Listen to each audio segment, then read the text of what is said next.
A small step for man, or one giant leap for the CIA and American-made misinformation? That's the question in this deep dive video today, something we'll investigate with the utmost seriousness and scientific integrity. Don't worry, the technical parts aren't too complicated. It's not rocket science. Pun definitely intended. We'll also discuss major historical events you generally don't hear about in high school history classes or Hollywood movies. If we succeed today, you'll not just never question the moon landings again, but you'll also feel a little more enlightened about a pretty crazy period in world history. To the 5% of you Americans who strongly believe that the moon landing was faked, the topic in this video will seem very reasonable. To the 6% who somewhat believe the moon landings were not what they seem, well, maybe this video will push you more into another category. And perhaps the 61% of you who strongly disbelieve sending men to the moon was some kind of fantastic CIA subterfuge, well, you might learn in this video why so many people passionately disagree with you.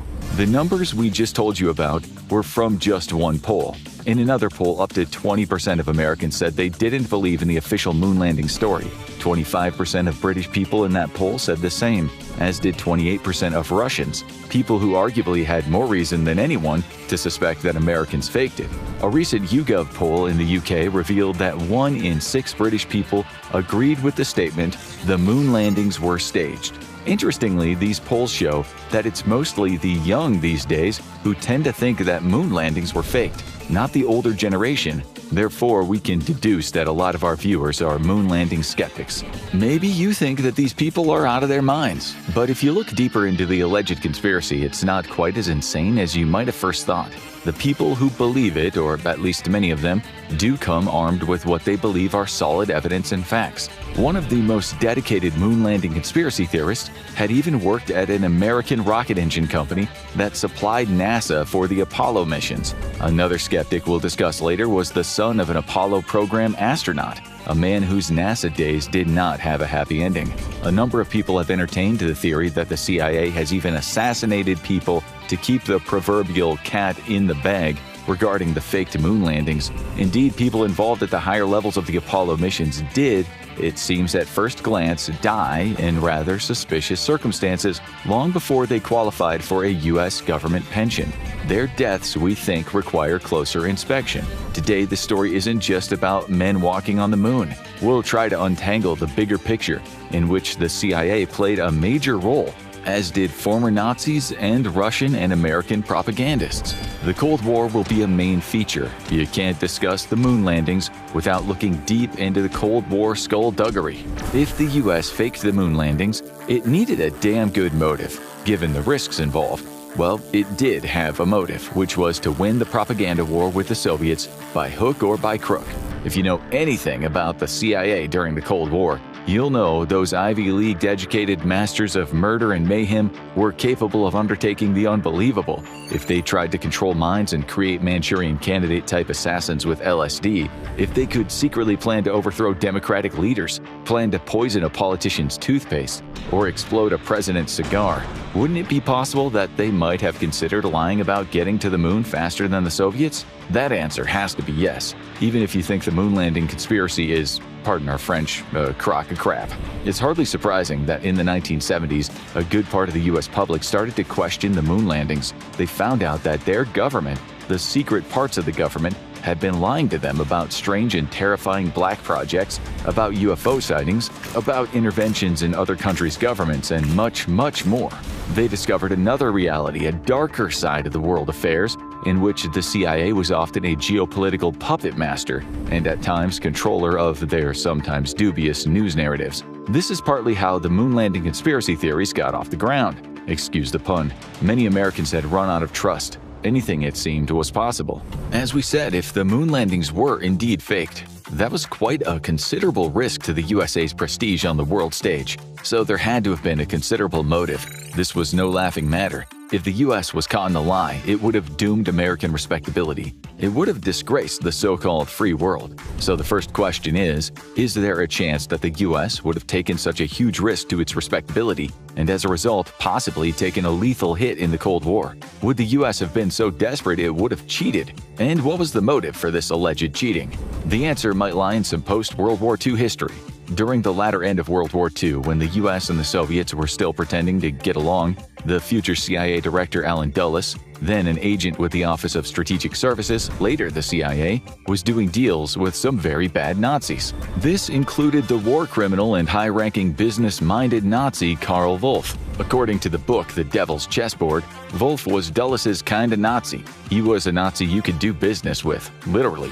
He and Dulles proverbially scratched each other's backs. Dulles was concerned about the Soviet Union's advance into Western Europe, and he was also concerned about American business interests in the region. He was already fighting the Cold War before it was called the Cold War, taking big risks, given Wolff was very close to Heinrich Himmler, who himself was in charge of the SS and was the so-called architect of the Holocaust. You might not have heard of Wolff because, as the book we just mentioned says, he worked in the shadows. But he was still a giant of the Reich. He would have very likely been one of the first to be hanged at Nuremberg had his guardian angel, Mr. Dulles, not come to his rescue.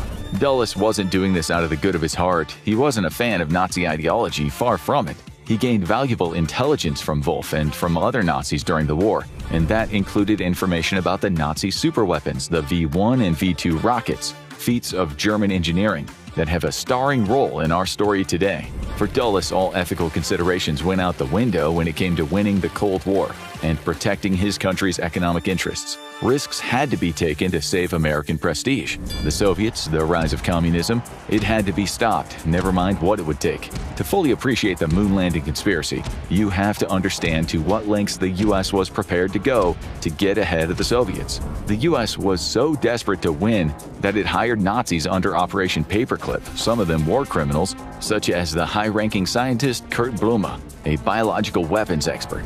After conducting heinous experiments on humans in the Nazi concentration camps, he ended up advising the Americans on biological weapons, which they used to torture prisoners at German safe houses. He ended up working with the CIA in its mind control program MKUltra. Walter Schreiber, another Nazi doctor who did unspeakable things to people in those concentration camps, also worked for U.S. intelligence. At Camp King, he helped the Americans test cocktails of drugs, including LSD, on prisoners under Operation Bluebird. Again, this was a huge risk to American prestige, but like we said, the Cold War had to be won by hook or crook. The US knew the Soviets also had an expansive biological weapons program, which indeed involved former Nazis. Japanese scientists who'd experimented on humans at the dreaded Unit 731 worked with the Soviets too, just as some did for the Americans. Both the Americans and the Russians were collecting German and Japanese scientists like top trump cards in order to strengthen their position in the upcoming Cold War. When the war ended, under Operation Oso Aviachim, the Soviets commandeered around 2,500 German scientists and other specialists to work on weapons and other technologies. The Americans, of course, knew this. They also knew German rocket engineers had been bundled over to the Soviet side. This created panic in what was a race to outdo the Russians in biological warfare, rocketry, and other scientific endeavors. Under Operation Paperclip, the Americans hired Wernher von Braun, the brilliant aerospace engineer, aka the father of space travel, or sometimes the father of the American lunar program. This was another major risk, considering he was a very highly valued Nazi, an SS man. Thousands of people, mainly Jews, had died in the labor camps, making his precious V-2 rockets, not to mention the civilians who died in places such as London, thanks to Braun's admittedly excellent handiwork. These rockets were the first objects to enter space, a place von Braun had dreamed of exploring since he was a kid. Braun no doubt was a top trump card for the US. He dreamed of orbital warfare, so you can only imagine that after the war, when the Americans got their hands on him, this certified genius, they weren't exactly keen on locking him up or making him stand trial. He went to work on making missiles, just as the Soviets managed to appropriate other German eggheads who were also capable of constructing incredible rockets. Without Braun at the helm, there's little chance the US would have even landed on the moon anywhere close to 1969 when they first landed. Well, if they did land, NASA has admitted that without this missile man, the first moon mission would have not been possible, at least in the time frame of the late 60s. Braun was the chief architect of the Saturn V launch vehicle, the rocket that indeed got Americans to the moon. A man who had worked with Braun in Germany was Erich Appel. He was also an important figure to the Nazis' V-2 rocket program. He was another Nazi top trump, but after the war he went to work for the Russians. He didn't have much of a choice, of course, but neither did the Germans and the US if they wanted a smooth run in life. The Russians would always play down how much these Germans helped with their space program. But like in the US, their German scientists made things happen fast, faster than they would have without him. The same went for Helmut Gotthrup, a brilliant German engineer who ended up working on the Soviet rocket program.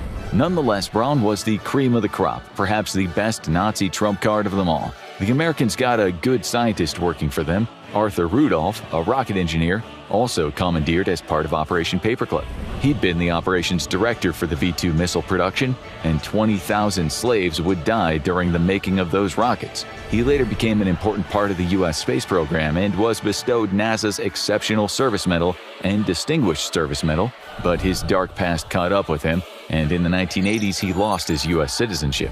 It was only in the 80s, when the files were declassified, that the U.S. public found out about some of the Paperclip Germans' true Nazi histories. Paperclip hadn't been a secret in itself, but the public had not known that some of those men were fully fledged Nazis, SS, SA, or who had worked closely with Hitler, Himmler, or Göring. Some were indeed war criminals or accused war criminals, as is detailed in Annie Jacobsen's groundbreaking book Operation Paperclip, the secret intelligence program that brought Nazi scientists to America. To conclude this chapter of the show, were the Americans desperate enough to win the Cold War, to take monumental risks to their prestige? Damn right they were. That's a point on the scoreboard for you conspiracy theorists out there. But don't get too confident yet. Moving on. These Nazis were incredibly useful. Some of them played a major role in developing the Mercury Redstone, the rocket that flew Ham, the American space chimpanzee, into space in January 1961. The U.S. had already flown fruit flies into space on captured German rockets in 1947, but Ham's success was altogether different. He learned to pull levers for banana pellets while avoiding electric shocks. He trained under the direction of the neuroscientist Joseph V. Brady at Holloman Air Force Base Aero Medical Field Laboratory. The training involved simple timed tasks in response to electric lights and sounds. He was taught to push a lever within 5 seconds of seeing a flashing blue light. Failure to do so resulted in an application of a light electric shock to the soles of his feet, while a correct response earned him a banana pellet. He was trained for 219 hours during a 15-month period.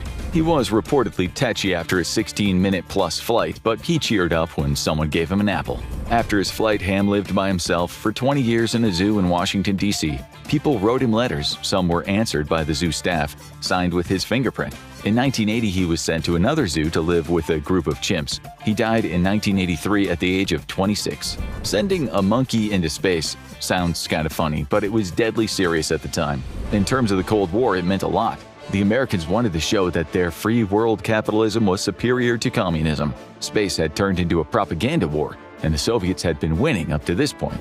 On March 3, 1957, long before the Americans thought about creating a space chimp, the Soviets sent Laika, a former stray dog taken from the rough and tumble streets of Moscow, into space on Sputnik 2. She became the first animal to enjoy an orbital space flight around the Earth. Well, maybe enjoy is a bad choice, but who knows? She didn't make it home alive. No apple for her.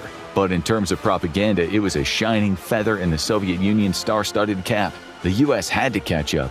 The communists couldn't be seen looking more technologically advanced, lest more people in the world or in the US itself think communism was a workable way of living. In short, Laika's spaceflight was very bad news for America and its Western allies. It was a propaganda coup for the Soviets. A British newspaper headline read, "Russia wins space race." However, the British public was upset about poor Laika, given their well-known love for pet dogs. Still, much of the propagandistic British news media focused on the cruelty of the communists, those barbaric dog killers. Readers sent in letters saying the Americans and the British would never be so cruel. They certainly would, but they didn't have the technology to do so. The Soviets now looked powerful and technologically competent. When the British public was asked in the December 1957 poll who was winning the Cold War, 36% said Russia, and only 9% said the West. That was terrible news for the American government and its intelligence agencies. It got worse. In 1960, the Soviets rubbed salt in American wounds by sending 2 dogs, 42 mice, a gray rabbit, 2 rats, and a bunch of flies into space. They all returned in one piece, this time after 27 hours and 5 revolutions around the Earth. The Soviets were indeed winning the space race. There was at least some good humor going on between the beloved American leader John F. Kennedy and the wily Soviet leader Nikita Khrushchev. Khrushchev gave JFK a dog, Pushinka, which was the daughter of one of the Soviet space dogs. The CIA, of course, checked it for listening devices. Good news, she wasn't bugged.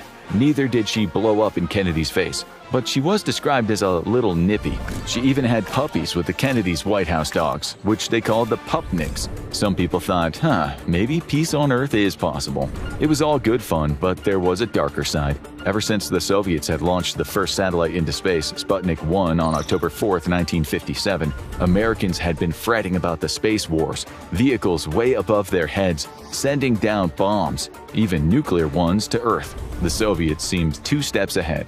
So if anyone was going to deliver bombs from space, it was them. Space weapons were a real fear. Some of those Nazi scientists who were now working for the Russians and the Americans had already thought about the possibility of orbital warfare. During the war, they'd even come up with a concept for a sun gun, an orbital mirror that could weaponize beams of sunlight.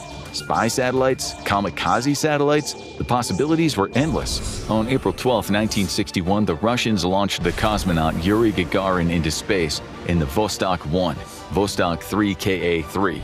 On a flight that lasted 108 minutes, he became the first human to leave Earth's atmosphere, much to the chagrin of the U.S. This again was not a good look for the Americans or the Western way of life. Gagarin might have waved to the White House during his trip when he said on the radio, "I'm continuing the flight, and I'm over America." Talk about rubbing it in. The Soviets, of course, made a song and a dance about it, hailing it as a victory and a triumph of Soviet science and technology. It was, and their propaganda machine let everyone know. JFK sent his congratulations, but the American media was concerned. When Kennedy was asked in a news conference when the U.S. might accomplish the same, he said, "They've been ahead of us. That we expected that they would be first in space, orbiting a man in space." He admitted on live TV, "We are behind." He added, "The news will be worse before it is better, and it will be some time before we catch up." The same journalists asked him how it was that the free world was behind the unfree world, and what message this sent to the people in the free world. One of the journalists asked him if the Soviet accomplishment meant their system, communism, is going to prove more durable than ours. This was enough to make the propaganda merchants at the CIA have a heart attack. It was an American nightmare. They had to catch up, and fast. The U.S. was losing the propaganda war on many levels. As one researcher later put it, the Soviet feat sparked waves of panic about American military and technological vulnerability. Matters would only get worse when a week later, the CIA made invasion of Cuba at the Bay of Pigs turned into an embarrassing disaster for the free world Americans. This was really a bad time to be an American propagandist, so space mattered. It mattered a lot. The Chinese communists were delighted, of course. In a joint statement with North Korea, they called it a brilliant symbol of triumph of socialism and communism. India's Prime Minister Jawaharlal Nehru took a non-alignment stance with both sides of the Cold War and called it a great victory of man over the forces of nature. India wasn't communist, but each word he said still hit American propagandists like a Soviet hammer to the head. The CIA's arch-villain Fidel Castro of Cuba said it was a victory of all mankind, the greatest hope for the destinies of freedom, prosperity, and peace. The U.S. had previously claimed that it was spreading freedom, prosperity, and peace around the world. Cuba, we heard, was the enemy of those things. As we just said, a week later, Castro kicked the crap out of the CIA-trained operatives who'd been ordered by U.S. intelligence to overthrow him. Sukarno, the president of the Republic of Indonesia, who was busy trying to free his people from the yoke of European colonialism and natural resource-grabbing American corporations, was overjoyed at the Soviet success. The CIA and British would soon overthrow him and replace him with a genocidal tyrant sympathetic to American and European business interests. But for now, Sukarno got to say the Russian man in space was a delightful event that opens up new prospects for human thought and activity, which will be put at the service of the progress and well-being of people, international peace as a whole. Oh boy, was he wrong about peace, especially concerning his own country. So, to reiterate, for the US, the Russians sending a man to space was like being kicked in the balls by a commie elephant. The world watched on as communists claimed victory after victory. It was a nightmare for the CIA, which had been trying its darndest to shape anti-communist narratives for years under Mr. Dulles' stewardship. But there was nothing they could do about this resounding Soviet victory. It was what it was, a huge loss of face for the US and the anti-communist world. The US did send a man into space on May 5, 1961. That man was Alan Shepard, the second man in space. It was still a loss, though. It was second place in a race of two. The Americans needed an outright victory. They needed a space win to put the free world back on track. So on September 12, 1962, President Kennedy uttered the now famous words that the public and the CIA wanted to hear. Speaking at Rice University, he talked about American progress, about the great adventures of all time. He promised the USA would become the world's leading spacefaring nation. In this moving speech, he added, "We mean to be a part of it. We mean to lead it. For the eyes of the world now look into space, to the moon and to the planets beyond. And we have vowed that we shall not see it governed by a hostile flag of conquest, but by a banner of freedom and peace." He said the US had crept ahead in the space race and was investing more money all the time. Most of the satellites launched were now American. The best tech, he said, was American. And then he made the people watching glow with pride, telling them that he'd send a giant rocket 240,000 miles away and plant an American flag on the moon. The US would finally beat the Russians. Some of his most immortal words were, "We choose to go to the moon. We choose to go to the moon. We choose to go to the moon in this decade and do the other things not because they are easy, but because they are hard. Because that challenge is the one that we are willing to accept, one we are unwilling to postpone, and one we intend to win." It was indeed a moving speech, just what the US needed in this propaganda war. JFK did what he thought needed to be done, put Americans back in touch with their pioneering spirit. Going to the moon was the US's destiny. Exploration was written in the American bloodline. Now the US just had to prove it. JFK had actually proposed to Khrushchev to have a joint moon landing project, but Khrushchev never agreed. Why would he? The Russians, he thought, were ahead. JFK didn't live long enough to push the matter. Anyway, various parts of the US government, the CIA, much of the military-industrial complex, and parts of Congress were never too happy about his seemingly cozy relationship with Khrushchev. When he died, his promise still stood. NASA kept on working on the moon landing. Its budget had dramatically increased. The technology had vastly improved, but as you'll soon see, the much-bolstered US space program also had a few devastating setbacks. The Soviets had their own crewed lunar program, although they kept it a secret until 1989. They wanted to prove Kennedy wrong and believed that they could do it. If they should beat the Americans again and get to the moon first, well, talk about a public relations disaster for the free world. We spent quite a chunk of the show on the motive. But had we not given you a motive, none of the show or the conspiracy theories would make any sense. Landing on the moon first was vital for the US. It's only when you can appreciate that can you understand the conspiracy theorists who say the US cheated. But the motive is only one part of the story. We now need to examine the technical details. Before we get to it, we'll just add that the Soviets were the first to land an object on the moon. That was the Lunar 2, which made contact with the moon on September 13, 1959. This was a crash, not a soft landing. There's a big difference. And then there was the matter of sending something up there and getting it back. After a few failures, the Americans also hit the moon. The first to hit the far side in 1962 with their Ranger 4. But the Soviets jumped ahead again with the first survivable landing on the moon when on February 3, 1966 they landed their Luna 9. It was a win, even if many failures preceded it. Of course, they made stamps to honor it. The Americans were behind again, but only just. 4 months after the Lunar 9 landed on the moon, the US's Surveyor 1 landed successfully. It also took lots of nice photos, but photographing the moon was by then nothing new.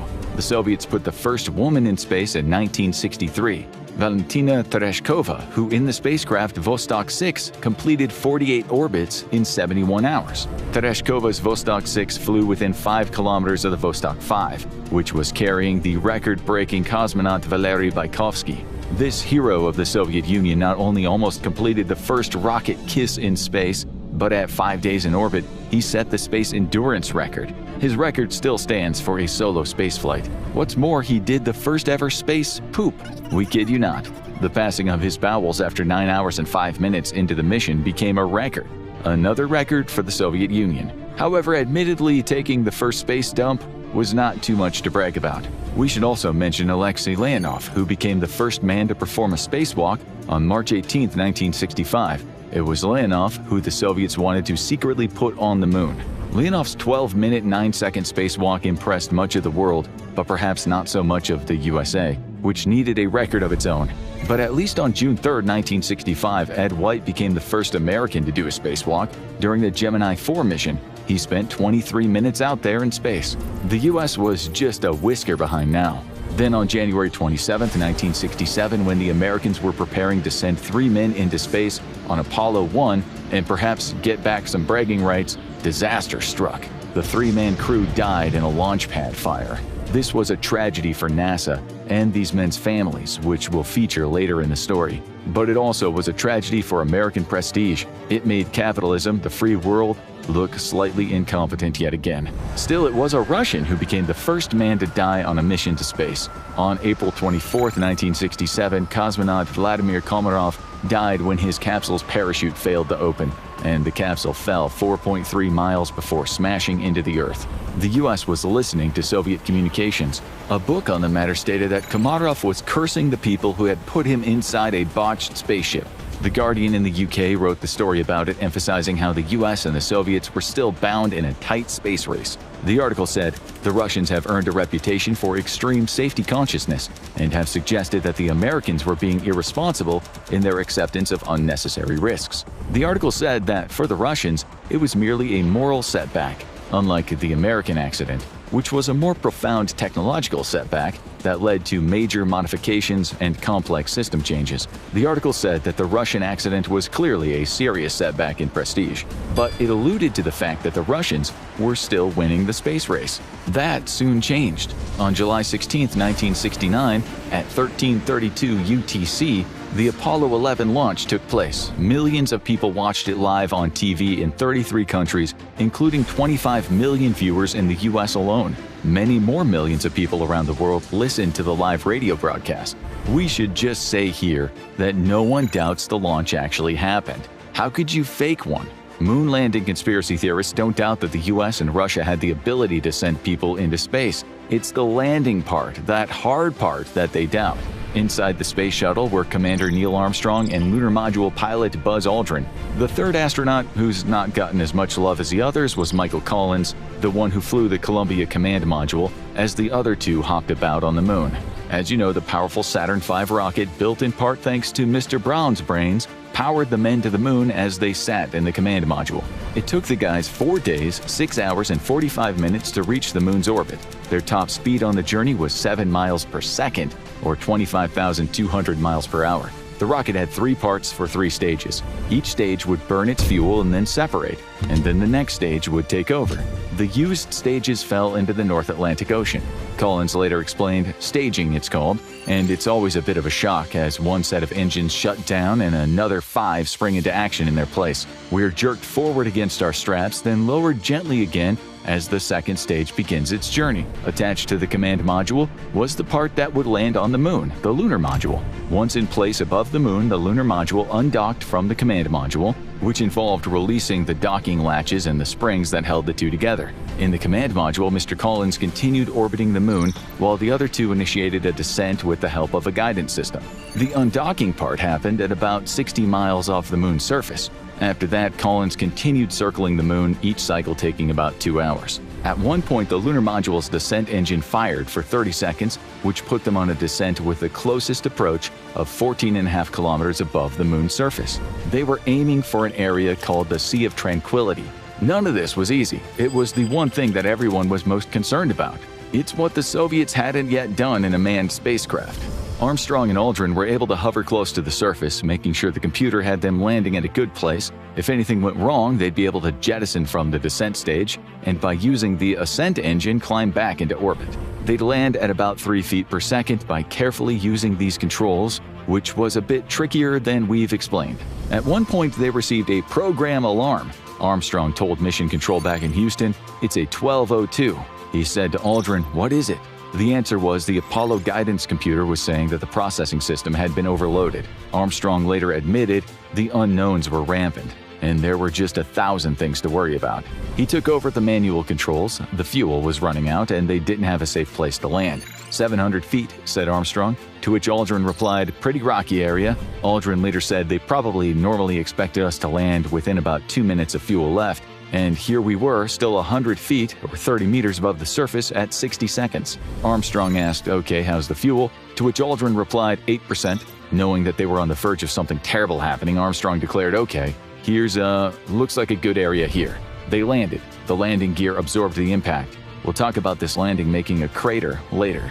Bear in mind that firing rockets into space was easier than landing and docking in space. We should explain how docking works. After the actual landing, when it was time to go, the lunar module would have to take off from the moon using the rocket engine called the Ascent Propulsion System. Once they ascended, they had to rendezvous with the command module, which required extremely precise navigation and timing. Before the actual moon missions, the astronauts had practiced docking in simulators. They'd done it underwater, and they used full-scale mock-ups of the Apollo spacecraft to practice. And of course, they conducted unmanned and manned space missions to test docking procedures in prior space missions. In real life, the two modules adjusted their orbits, and then, with the help of ground control, they were aligned. They slowed down and switched on the module's docking mechanisms. All of this was carefully monitored for a smooth docking. We're sure you've seen it in sci-fi movies. It's all very complicated how they managed to get together, explained in detail on NASA's website. There are transcripts that cover all the process, which involved a lot of burning, radar, and computers. There are lots of photos of the modules getting closer and closer together. In the technical debriefs, you can read parts like this. We stopped the braking phase at 50 to 100 feet, ensured that both vehicles were in a docking configuration, and at this point we ran into a problem that we wouldn't have anticipated pre-flight. Our procedure was for the LM to get into station keeping position 40 feet out in front of the command module, plus x-axis. Pitch over 90 degrees so that the x-axes are collinear. Then yaw left 60 degrees so that we're in docking attitude with the command module. It's all very technical, but if you are skeptical it happened, you can read every single step of the process with photos online. You can see how they implemented TPI burns, transposition docking and extraction burns, and CDH burns, circularization, and descent orbit burns to accomplish the amazing space hug. But to be fair, the conspiracy theorists don't question the docking part of the moon missions as much as the landing. But we thought if we didn't mention it, we'd be ignoring a very important part of the mission. Once they were docked, the three astronauts got into the command module and jettisoned the lunar module. They set their trajectory to return to Earth and blasted off again. It is the service module that houses the main propulsion system, the Service Propulsion System. When they got closer to Earth, the service module was jettisoned to burn up in the Earth's atmosphere or fall into the ocean, while the command module with the astronauts on board headed for splashdown in the ocean, with a parachute stopping them from being broken into little pieces. The command module didn't burn up as its re-entry heat shield protected it.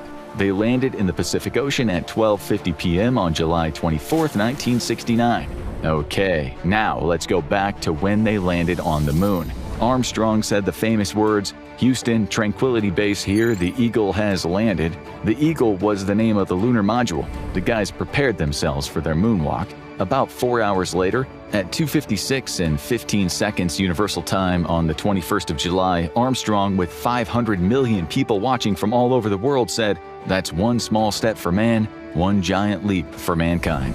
Mr. Aldrin followed and took the second small step for man at about 19 minutes later, quite poetically calling the lunar surface Magnificent Desolation, which could have been the name of a Bob Dylan song. He and Armstrong unveiled the plaque located behind the ladder. It read, "Here men from the planet Earth first set foot on the moon, July 1969 AD. We came in peace for all mankind."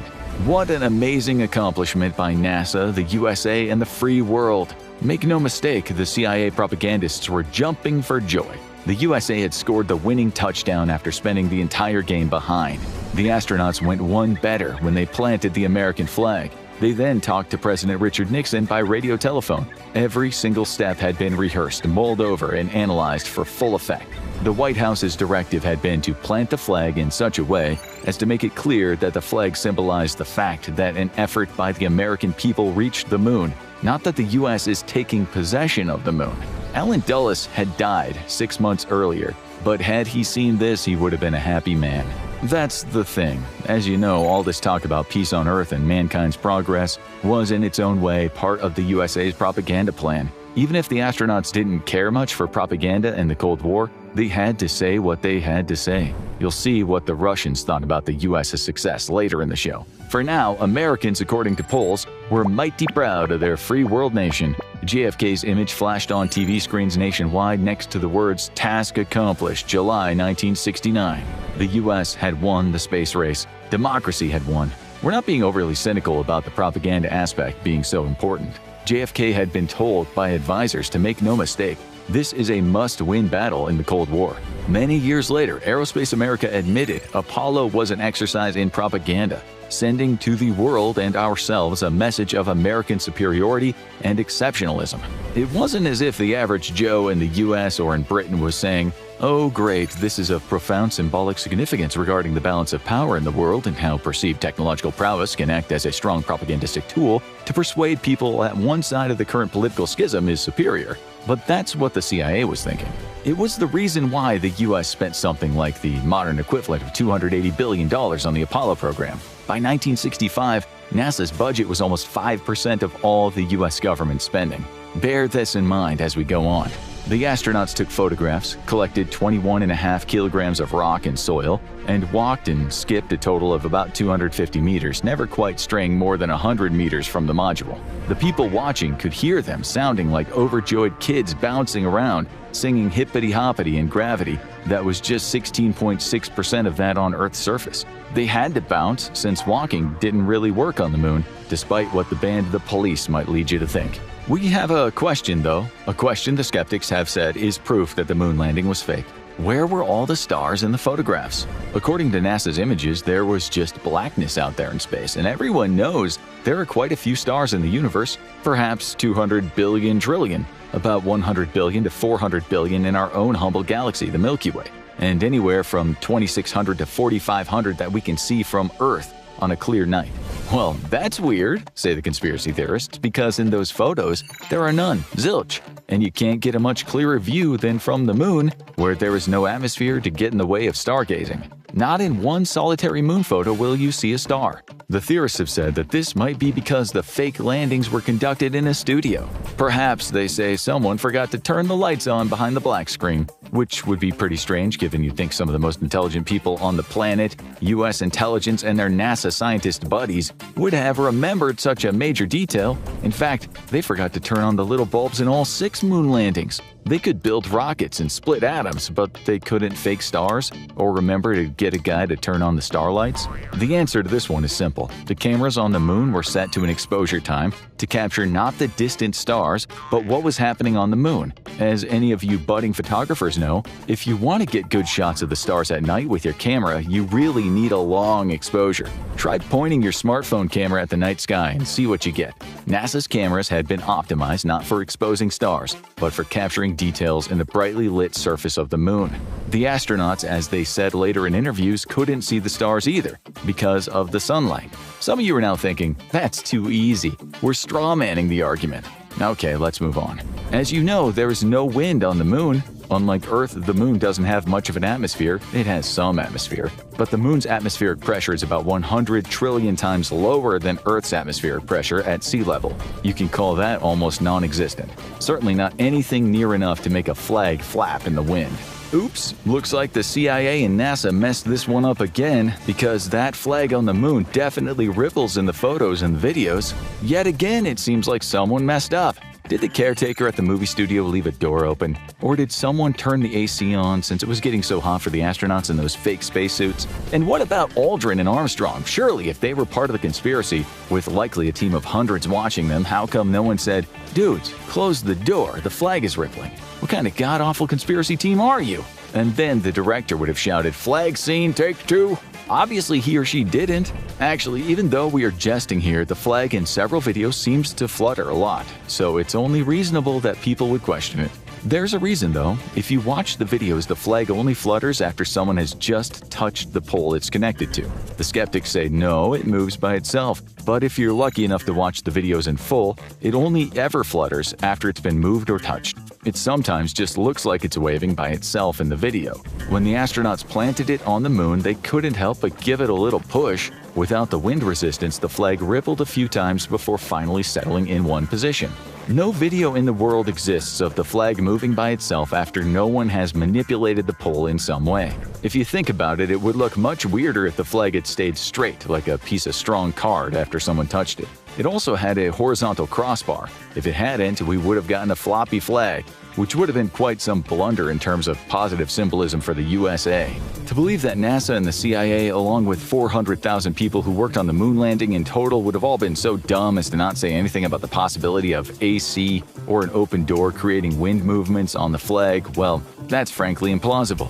We're talking next-level geniuses here, forgetting to close a door, which, as you know, would have been a blow to American prestige in the Cold War that had indirectly cost the lives of hundreds of thousands of people. The theories will get stronger, though, and remember, we still have suspicious deaths to think about. Staying with the "this was faked in a movie studio" theory, there aren't many other theories. There must have been lamps of some sort to light up the astronauts, thereby mimicking the sun. The skeptics argue here that since the sun is so far away, the shadows cast on the moon should have been parallel, but they weren't, they were slanted. So, doesn't that mean studio lights were involved? On top of that, in one photo, the shadows of the astronauts are different lengths, which shouldn't happen with sunlight because of the distance. Actually, they're right in saying this, but they're missing an important detail. That detail is these images were taken with a camera. They were not what you see with your naked eye. This produces what we refer to as optical phenomena. What's cool about this explanation is you can go outside and test it for yourself on any given sunny day. You also have to remember the moon's surface isn't flat, it's uneven, which also affects the shadows. This next one is more convincing. You might have seen little crosshairs in the images sent back from the moon. For the conspiracy theorists, these little crosses prove the moon landing was faked. They're called calibration marks, and they're used to measure distances on the moon. They were in the actual camera's focal plane. So how is it that the crosshairs at times appear to be behind an object? That shouldn't be possible, but maybe it was possible because someone had manipulated the photos. Think about it. You could have taken a photo of something and then overlay images of things, and by doing that accidentally overlap the crosshairs. The skeptics aren't seeing things. Those crosshairs do indeed at times seem to disappear, either in the white of the flag or in the white of the spacesuit. The simple fact is that the crosshairs, which are actually very thin lines etched into a glass plate known as the Rousseau plate, can get washed out on bright surfaces. The same happens here down on Earth. If you want high-resolution images, you can go to the NASA website, and in those images you might be able to see the crosshairs at all times. In some low-quality images, the crosshairs will get washed out even when not against a bright surface, but likely not if you're looking at a high-quality image. You can also test this down on Earth. It's absolutely normal. Okay, this next one is exciting. We like this one. As we told you, when the astronauts from Apollo 11 arrived on the moon, they hopped and skipped around, which you'll remember was because things on the moon weigh about a sixth of what they weigh on Earth. That's why the astronauts could bounce so easily. The word on Moon Conspiracy Street is that to get that effect in the film studio, you just need to slow everything down. Slow motion in film back then was indeed a thing. The skeptics say if you speed the movement up to double speed, the astronauts move about at the normal pace. When people try to convince skeptics that the moon landings were real, they often talk about the impossible movements the astronauts made, only made possible because of the gravity conditions on the moon. You might look at the case of John Young, the astronaut who on the Apollo 10 mission became the first person to orbit the moon alone. He also commanded the Apollo 16 mission, and in 1972 became the 9th person to walk on the moon in history. In one of the more memorable videos of all the moon landings is when he showed people back down on Earth how easy it was to jump high without any run-up. The words "boing boing" spring to mind. The flag, by the way, didn't move at all when he was doing this. We know from his height that this jump was an impressive 17 inches off the ground. Doing that on Earth on a dusty surface would be incredibly hard, especially when you and your suit kit weigh about 300 pounds. The skeptics say, well, those were fake suits, and the backpack was made out of cardboard. That backpack, by the way, is called the Primary Life Support Subsystem. It provides oxygen, removes carbon dioxide, and controls the temperature system that we'll talk about soon.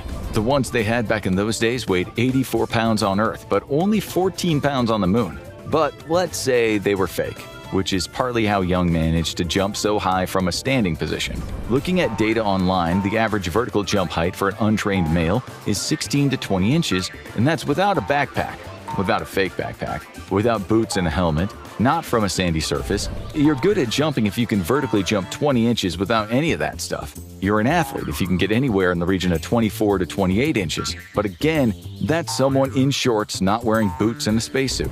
Mr. Young barely even bent his knees, which would put his 17-inch jump pretty much in the superhero category considering his weight and all his stuff. Still, we hear you say, maybe they got some really athletic dudes to fake the moon landings. Okay, we'll reply, but what about the time it took from the start to the end of the jump?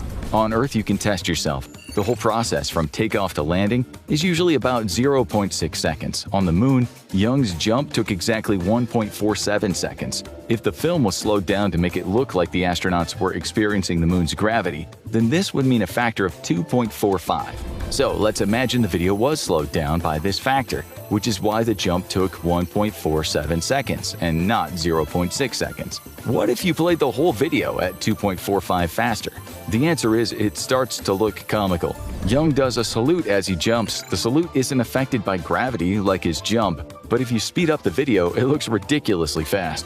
What we're saying is sure, for some movements you can speed up the video and the movements look normal, but it doesn't work on other movements. You can't have it both ways. Then in one video, an astronaut falls over. You can clearly see he was moving like he would in 1/6 gravity, but he puts his hands out at the normal speed. You can also see that he gets up from almost a press-up position with very little difficulty, something that would be impossible on Earth. One of the astronauts throws his whole body up with his hands. If you speed the whole clip up 2.45 times faster, it looks even more unbelievable. These astronauts are doing physically impossible things. In 1960, no special effects existed that could make those guys do what they did. You can speed up and slow down videos to your heart's content, but you won't be able to make their movements look natural. One of the other major arguments is how come the astronauts didn't get really sick from radiation poisoning up there. In fact, when they were on their moon trips, there was a significant risk of solar flare-up. On Earth, we're protected from the dangerous radiation levels due to the magnetosphere, aka the magnetic field. This diverts that harmful radiation, and our thick atmosphere absorbs much of the rest of it. On the Moon, we don't get that same protection. The argument is that NASA and the astronauts would have been blasted with lethal levels of radiation when they passed through something called the Van Allen belts. They had no choice but to pass through these. Indeed, there was an element of danger, but they had a few things on their side. Their spacecraft might have been as lightweight as possible to keep up the high speed, but it was built with materials that helped absorb or deflect the dangerous radiation. NASA also tried to plan for a trajectory that would be safer, and the flights themselves were short enough to not have to worry about radiation too much. Even so, right now, NASA says on its website that acute radiation risks, ARS, are a significant concern for human spaceflight. The agency still implements shielding just like it did with the Apollo missions, and the astronauts are constantly monitored for radiation levels. Back in the 60s and early 70s, the technology was, of course, not as good, so there was indeed a risk in sending those men up there. Then there's the heat on the Moon. The weather up there isn't great. In the lunar daytime, it can reach 127 degrees Celsius. At night, it can get down to negative 173 degrees Celsius. The Moon is not a good place for a vacation, and with a present price tag of $20 million per spacesuit, it's expensive. Fortunately, their spacesuits consisted of layers of insulation and reflective material to keep them safe during any extreme temperatures. The suits featured built-in heating elements to help regulate their body temperature. They contained thermal control systems, and anyway, they made sure to go out at the start of the lunar day, and they knew not to spend too long outside the module. They were safe. But we hear you ask, what about the equipment they used? Didn't their cameras include celluloid film, which doesn't do so great when it's as hot as the inner circle of hell? This is actually a very reasonable question. The film we use down here on Earth would be useless when it's super toasty. Apollo 11 recorded temperatures as high as 150 degrees Fahrenheit and as frigid as negative 63 degrees Fahrenheit. The thing is, the temperature on the Moon isn't the same as it is down here. There's no atmosphere on the Moon. Even if you could stand on it without a spacesuit, you wouldn't say something like, "Oh, it's a bit muggy out here." There's no warm, moist air to speak of. Even so, the sun's rays do give off heat, extreme heat. This is what we call radiated heat, meaning the heat is transferred through electromagnetic waves. That's why the astronauts still needed to have those climate-controlled suits. Their cameras also warmed up with this radiated heat. They weren't normal cameras, though. They were specially designed Hasselblad cameras. They had special insulation to help them regulate their internal temperatures, and the components inside were also protected from extreme heat. By the way, those cameras were mounted on the astronauts' chests, which is why you won't see anyone holding one. Also, they'd been specifically made to use with thick gloves on. Some skeptics have questioned this, and they've been proven wrong in tests. NASA actually lost the original moon tapes from Apollo 11, which is another reason why some people think the whole thing was made up. We'll come back to that soon. First, we have to talk about the crater, or the absence of a crater, when the lunar module landed. When it did so, it blasted the Moon's dusty surface with 45,000 newtons. The thrust corresponded with a weight of 27 tons. That amount of force should have left a clear crater, say the skeptics. Do you remember the skeptic Bill Kaysing, the guy who kicked off the moon landing conspiracies to a large extent? He once said, in all pictures of the LEM on the moon, there is absolutely no evidence of a crater underneath the engine. If indeed the module had landed on the moon, the engine would have blasted out a substantial hole in the dust-like surface of the moon.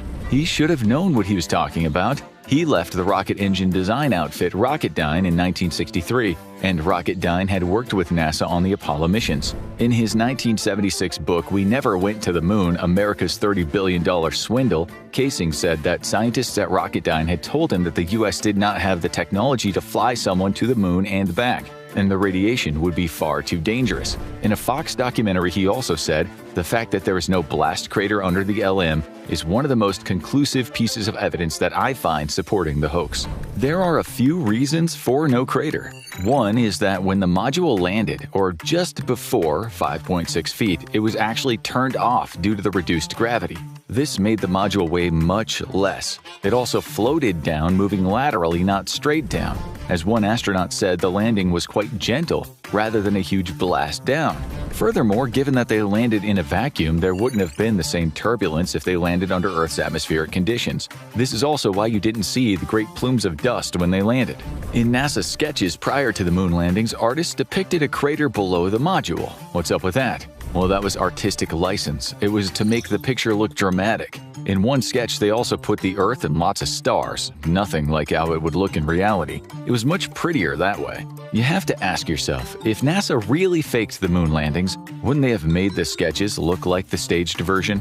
As we've told you many times, American prestige was at stake in the Cold War, and that meant everything to the American politicians and intelligence. You'd have thought that they could have made the sketches match the actual fake landing, given quite a few people in Russia would have been looking out for such inconsistencies in order to shame the US. As you know, NASA lost the original tapes from the Apollo 11 landing. These were special telemetry data tapes which were in short supply. NASA lost them, and it might well have taped over them. Of course, the whole world watched the landing, so videos exist, but not the NASA originals. Some skeptics have said that if we had those original tapes, we'd be able to analyze more closely the scam that the moon landings were. The thing to mention here is that while those tapes are indeed missing, the originals from the other subsequent moon landings still exist, so we can analyze them to our heart's content. It makes no difference that the Apollo 11 tapes are missing.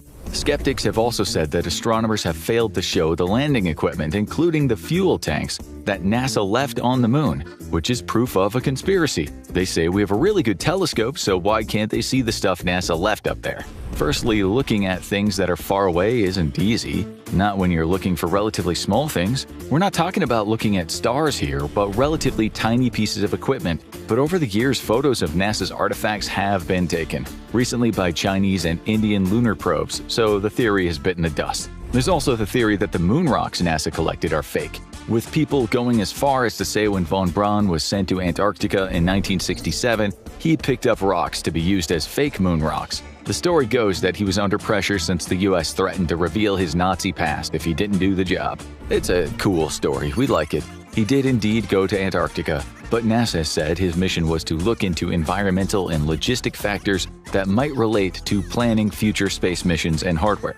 It's highly unlikely that he would have refused to go anyway. His whole career was at that point with NASA, and he was already a hero, although given his past, an unlikely hero. As for the rocks, countless scientists have written in countless papers about their unique lunar traits. Surely, NASA hasn't managed to get all these scientists on board with the conspiracy. Some people say NASA's moon rocks were just meteorites with a lunar origin. This can't be true for 380 kilograms of rocks that were collected on the Apollo missions. Scientists and collectors have only managed to obtain about 30 kilograms of lunar meteorites throughout modern history. So why does NASA have so many moon rocks? One of our favorite theories is the photo that shows a studio light in the helmet of the astronaut Alan Bean. This is the Apollo 12 picture, AS-12-49-7281, which Charles Pete Conrad took during the second moonwalk that took place on that particular mission. If you look closely, you can see a row of dots in the visor. These skeptics have said that the dots are in fact a row of studio lights. At first glance, it sounds believable, but if you zoom in, you can see the dots are not evenly spaced. They don't look anything like lights. they look more like scratches. Visor scratches were actually quite common on Apollo missions. The moon dust on the astronauts' gloves would scratch the protective visor when they moved it up or down or to the side. Talking about dust, when the astronauts walked around, they left footprints. Those footprints are still there because there's no wind or rain to get rid of them. NASA's Lunar Reconnaissance Orbiter actually captured photographs of all the Apollo landing sites, and the footprints were still there. There's another photo, this time from the Apollo 11 mission, which skeptics have said you can see 2 studio lights. Again, it would be downright unusual for some of the most intelligent, and in the CIA's case, conniving humans, to make such a glaring, pun intended, mistake. Firstly, if this photo were the result of different spotlights, there wouldn't be shadows that show there was only one light source. However, better evidence is the fact that you can use high-quality images and zoom in on those lights to clearly see the effect that comes from the sun and the camera. The actual lights you can see are not studio lights but lens flares, which are completely normal. To be fair to the casual conspiracy theorist, at first glance it does look like unnatural light. Any photographer will tell you that they have this problem with sunlight all the time. It's completely normal and can be tested by anyone. Now let's focus on the less technical stuff again, which we think is actually the strongest case for the conspiracy theory about the moon landing. Put it this way, if the CIA and NASA wanted, they probably could have faked the moon landings. The question is, could they have kept it hidden, given the hundreds of thousands of people who worked on the project? Thousands of people worked as engineers, scientists, and technicians. And then there were administrators, support staff, and people who worked in design, research, and testing.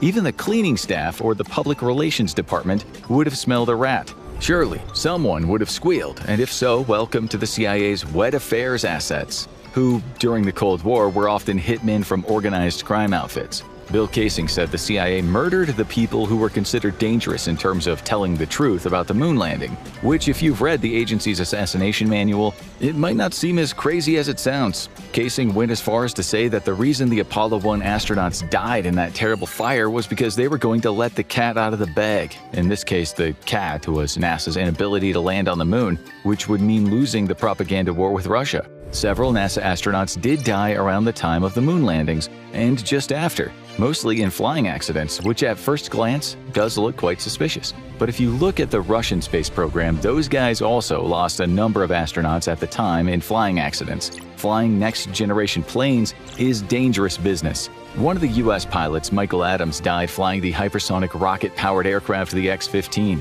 He flew to the edge of space, traveling at speeds of 4,520 miles per hour, which, as you can imagine, always carries risks. Still, he had no direct connection to the Apollo missions, so why he's sometimes discussed in the same breath as fake moon landings is unusual. He was just unlucky that his plane's airframe came apart when he was 60,000 feet in the sky. Like most of the others who died around that time and could be linked to NASA in some way, he'd not annoyed anyone or threatened to blow a whistle, he just had a dangerous job. But there were 2 deaths that we should discuss in detail since they do have a whiff of conspiracy about them. At first glance, they look a bit like the result of Cold War skullduggery. The biggie is the death of Thomas Barron, a NASA safety inspector who at the end of 1966, in a 55-page report, said that he had seen all kinds of safety issues, negligence, poor workmanship, and a general lack of safety protocols at North American Aviation, the biggest NASA contractor for the Apollo spaceship.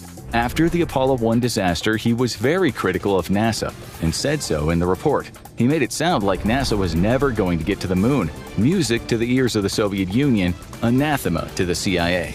He also leaked some of this report to the press, which caused quite a stir within the US public. Still, he criticized himself for being overly critical. A report later said he had made observations, had collected gossip, rumor, and critical comments from his fellow employees. He had detailed but not documented difficulties with persons, parts, equipment, and procedures. He noted poor workmanship, spacecraft 012 contamination, discrepancies with installations, problems in the environmental control system, and many infractions of cleanliness and safety rules. So, some gossip, rumors, and real issues in the space program needed to be fixed. The conspiracy theorists say he was taken out because he was a danger to American prestige. North American Aviation fired him, stating he shouldn't have leaked what they thought were unfair and unwarranted accusations. They set about analyzing and refuting each of the charges and allegations, including the theory that NASA was covering up the real reason for the Apollo 1 accident.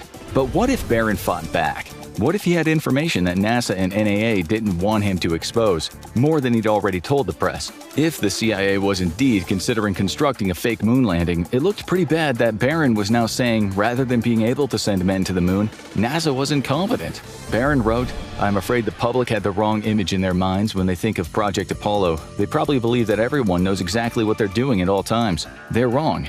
I've been told by 2 managers that we're all still in research and development stages, even if we are going to send up a manned spacecraft. This, I firmly believe, is the wrong approach to the project. Does NASA know or realize that every spec that we have is inadequate for the task being done?" He wasn't done. He wanted to take it higher, so he wrote a 500-page report. He sent this report to the committees of the U.S. Congress, and he testified before a subcommittee governed by Congressman Olin Teague. Teague said he believed some of Barron's allegations were true, but certainly not all. Even if some were true, it wasn't a good look for the U.S. space ambitions. It wasn't a good look for the Cold War. For American supremacy on the world stage, a pretty big deal. The CIA might have killed MKUltra scientist Frank Olson for much less. We repeat, might. 6 days after Barron testified, he was dead.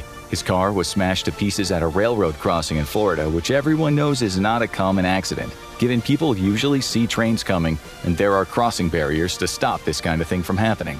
Was it really an accident? The CIA's assassination manual stated in the Technique section Part 2, Accidents, for secret assassination, either simple or chase, the contrived accident is the most effective technique. When successfully executed, it causes little excitement and is only casually investigated.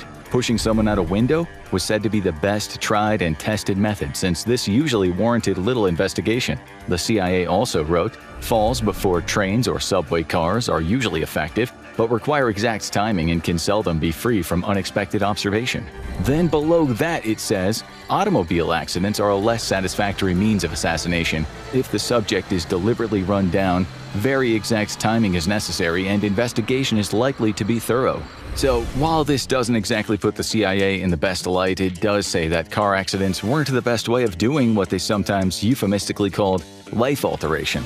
Thanks to the likes of Frank Olson, they had all kinds of toxins that could get rid of someone, and they knew how to make it look like a person had just lost his or her mind and hurt themselves. A train crash was certainly a risky procedure. There really was no need for such Hollywood-style gore. The saddest thing is Barron's wife and stepdaughter were also killed in the crash. As for the 500-page report, it vanished. It doesn't look good, but you must remember that Barron had already testified. His allegations were already well established. Why would the CIA have gone to all that trouble? It can't be easy setting up a car train wreck and chosen to kill his wife and stepdaughter too? There were much easier methods to kill people. Also, a second stepdaughter, 6-year-old Robin, survived, and she didn't talk about how some very mean men somehow took control of the car. It was true that there were some safety issues at NAA, and Barron made some good points, which NAA later rectified. It's also true Congress read his report and stated that these changes had to be made. But there's no proof whatsoever that Barron was murdered. It would have made no sense. He stated his case. It was done. If they wanted to kill him, they should have done that before he wrote the 500-page bumper report. A report, by the way, that Congress said was perhaps overly long. They'd read it, of course. The NASA Oversight Committee later admitted that Barron had made some valuable contributions to the Apollo fire accident probe, but also said he'd been somewhat overzealous in his criticism. It might seem suspicious that the report is no longer available, but the testimony he gave was made publicly available. We know what he wanted to say, it was no secret. You can see it to this day, which is one reason why his death has never been investigated. Then there was the death of the NASA astronaut Gus Grissom, who before he tragically died in the Apollo 1 fire, had flown the X-15 and been involved with NASA's Gemini and Mercury programs. He'd been around and he'd seen a lot. If there were safety issues with the Apollo program, if NASA and its scientists were pushing too hard under pressure to get ahead of the Soviets, Grissom had seen it. He wasn't the kind of person to hold back if he thought something was wrong. His outspokenness led to him being known as Gruff Gus. He once told a reporter that the Apollo 1 program was riddled with technical problems. He didn't believe they would achieve their aim of getting to the moon in the proposed time frame. He was right, there were problems, just as Barron later said. One of the backup astronauts, Walter Cunningham, who also was outspoken, once said, "We knew that the spacecraft was, in poor shape relative to what it ought to be. We felt like we could fly it, but let's face it, it just wasn't as good as it should have been for the job of flying the first crewed Apollo mission." There was also this. In 1961, after a Project Mercury flight, explosive blots on Grissom's Liberty Bell 7 fired on the splashdown, which blew off the hatch, inviting water to flood the craft. Grissom jumped into the Atlantic, but with his spacesuit on, he almost drowned. We may never know exactly what happened. Grissom said he hadn't caused the issue. In his own words, he said he didn't screw the pooch, meaning panic and push the button that blew the doors off. Still, some people believe that he had indeed panicked. His fellow Mercury astronaut, Wally Schirra, at least backed him up, saying, "I know it was something mechanical, not Grissom's fault." Grissom had almost died, so understandably he spoke his mind where safety was concerned. President Kennedy also thought deeply about the program's safety issues after Grissom's accident. He couldn't stop the program, though. It was too important. Still, if Grissom kept complaining, he might have had to. Years later, the website Ars Technica explained, NASA might have shut down the program for a time. Instead, the space agency had the Russians to catch back then. In fact, the US felt it must somehow beat the Soviet Union to the surface of the moon. But you knew that already. This was a giant leap for mankind, and it was also a giant risk for every NASA astronaut who ever donned a spacesuit. So, suppose we're going to steel man the moon landing conspiracy theory. In that case, we'll say that if anyone at NASA had discussed problems with getting to the moon, it would have been Grissom. And as you know, US intelligence did not want to hear negative news about the space program. So, the theory goes that Grissom was about to blow the lid on the space program, perhaps about to say there was no way in hell NASA was going to put men on the moon. Then, years after his father's death, the son, Scott Grissom, threw fuel on the conspiracy fire. Bad choice of words. When he said, "My father's death was no accident, he was murdered." Scott called it an act of sabotage because his father had been critical of the program. Even so, Gus hadn't been that critical. Just months before he died, he told the TV news, "There will be risks, as there are in any experimental program, and sooner or later, inevitably, we're going to run head-on into the law of averages and lose somebody. I hope this never happens, and with NASA's abiding insistence on safety, perhaps it never will. But if it does, I hope the American people won't feel it's too high a price to pay for our space program." The fire he died in was an accident. It was electrical, and due to the high-pressure, pure oxygen atmosphere and flammable materials around the capsule, it was an explosive fire. Also, the hatch was heavy and cumbersome, and the astronauts couldn't get out. Gus's wife, Betty, was also critical of NASA. She'd gone on record saying that. In one interview, she said Gus had told her, "If there's ever a serious accident in the space program, it's likely to be me." Then there's the mysterious Clark McDonald, a McDonnell Douglas engineer who said NASA hired him to investigate the fire. There's a tabloid news story that states he kept quiet for 3 decades and then admitted that NASA had covered up his investigation. The paper has him saying, "I've agonized for 31 years about revealing the truth, but I didn't want to hurt NASA's image or cause trouble. But I can't let one more day go by without the truth being known." That might sound compelling, but we can find no Clark McDonald who was an investigator for that fire. Also, the news story doesn't come from a reputable source. It exists only on one very sketchy website, which also contains quotes from Betty you can find nowhere else. The same story said Betty did indeed believe she might not have been told the whole truth by NASA. She said, "I believe Scott has found the key piece of evidence to prove NASA knew all along what really happened but covered it up to protect funding for the race to the moon." She was referring to Scott's charge of sabotage. You can also go online and visit forums where dubious reports state that Grissom was getting death threats for talking about safety issues at NASA, so much so that he was put under Secret Service protection. Well, don't believe everything you read online. Besides, in what looks like a sensational Newsmax.com report, we can find no evidence that this happened. We cannot trust this report, so we have to look to other sources. Betty Grissom sued North American Rockwell, and after some years of litigation was awarded $350,000, although she wanted $10 million.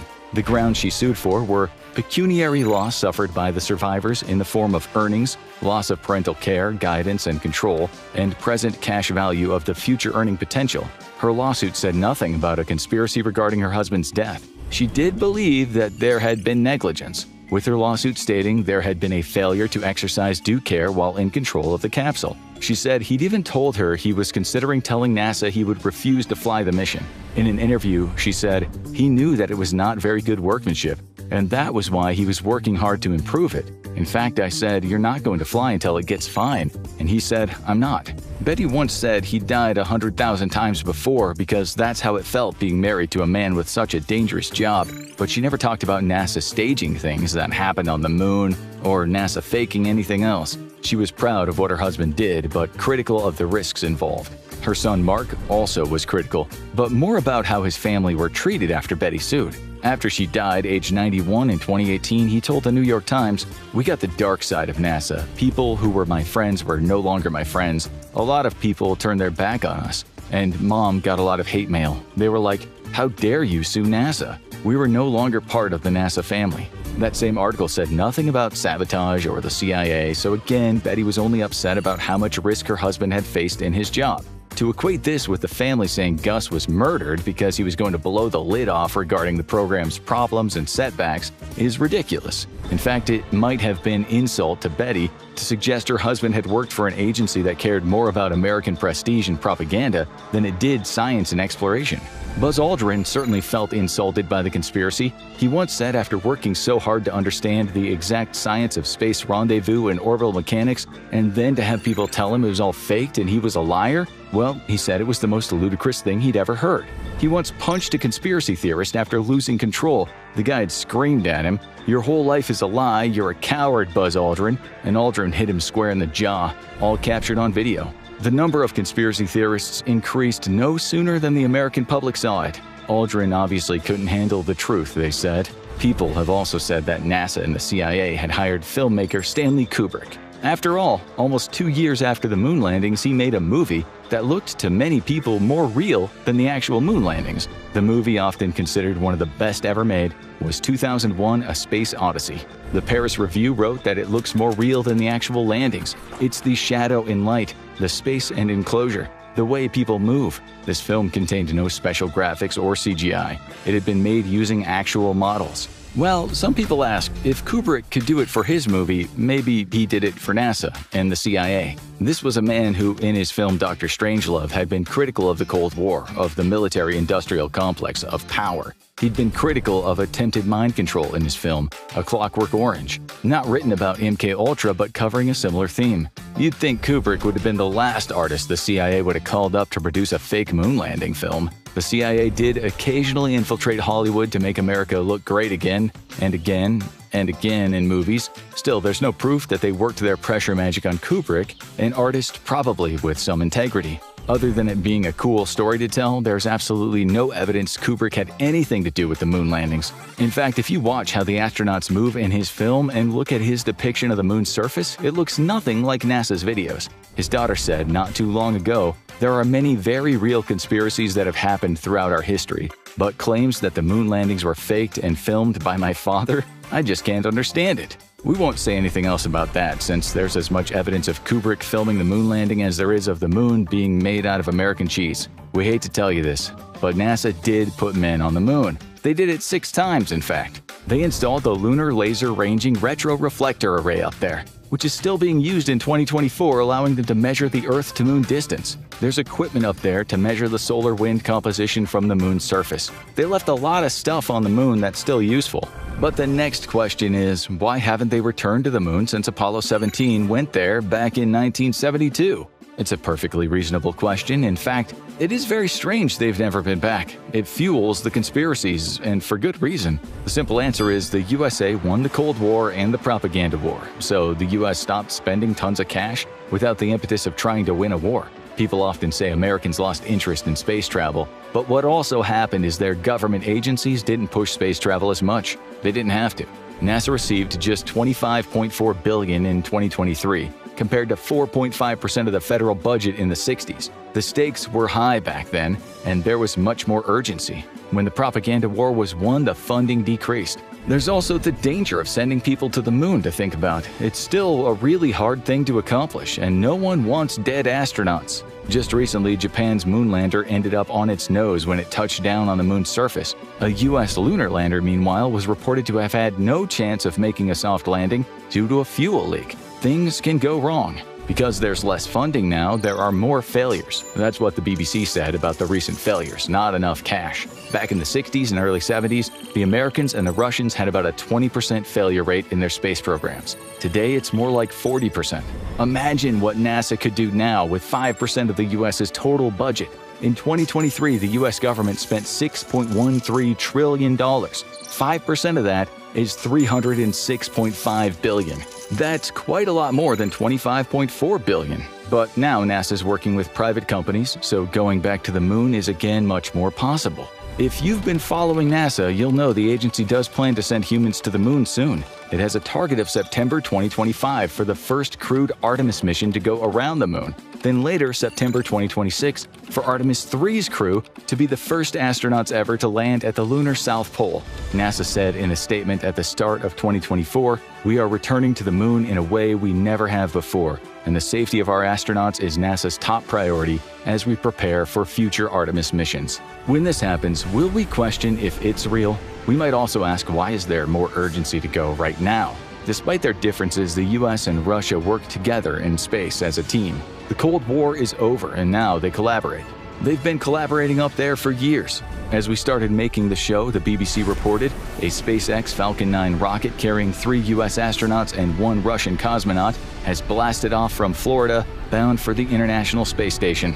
This brings us to another matter. When the Americans put men on the moon, Russia was listening in to the radio communications between the Apollo spacecraft and mission control, just like the Americans had earlier done to the Russians. You have to wonder, considering if the Soviets could prove the moon landing was faked, wouldn't they have said something, given it would have destroyed US prestige and made themselves look technologically superior? Trust us, if they could have done anything to embarrass the US, they would have done it, and vice versa. After the success of Apollo 11, it was reported on in the Soviet newspaper Pravda, although it didn't make the front page. Still, there was an interview with Alexander Pavlovich Vinogradov, a well-respected scientist from the Academy of Sciences and a recipient of the Hero of Socialist Labor. He talked about what a feat this was by the Americans, adding, "I take this opportunity to congratulate the astronauts with outstanding success and wish them a safe return to Earth." The landing wasn't shown on live Soviet television, but there were interviews with cosmonaut Konstantin Petrovich Feoktistov, who told the Russian people how great the US had done and congratulated the American astronauts,